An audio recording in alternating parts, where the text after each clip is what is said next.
नागरी विमान वाहतूक मंत्रालयात सोलापूर विमानतळासंदर्भातील समस्यांचा आढावा घेण्यासाठी केंद्रीय नागरी विमान वाहतूक राज्यमंत्री मुरलीधर मोहोळ यांच्या अध्यक्षतेखाली उच्चस्तरीय बैठक झाली। पुढील प्रमुख मुद्द्याच्या बाबतीत चर्चा झाली व लवकरात लवकर सोलापूर येथील विमानतळ सुरू करण्याच्या सूचना देण्यात आल्या। केंद्र सरकारने उडान RCSच्या माध्यमातून सोलापूर विमानतळावर 50 कोटी रुपये खर्च करून विविध विकास कामे केली आहेत।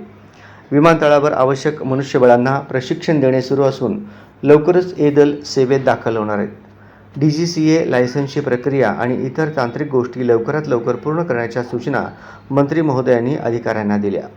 सोलापूर मुंबई, सोलापूर तिरुपती, सोलापूर दिल्ली, सोलापूर हैदराबाद आदी विमानसेवा सुरू करण्याबाबत विविध विमान कंपन्यांच्या प्रतिनिधींशी सकारात्मक चर्चा केली। बैठकीनंतर केंद्रीय हवाई वाहतूक मंत्री राममोहन नायडू यांची सदिच्छा भेट घेतली व सोलापूर येथील विमानतळ लवकर सुरू करण्यासंदर्भात विनंती केली। या बैठकीत विमानतळ प्राधिकरणाचे अध्यक्ष M. सुरेश, नियोजन आणि संचालन मंडळाचे सदस्य डॉ. शरद कुमार तथा AXA, इंडिगो आदी विमान कंपन्यांचे प्रतिनिधी उपस्थित होते।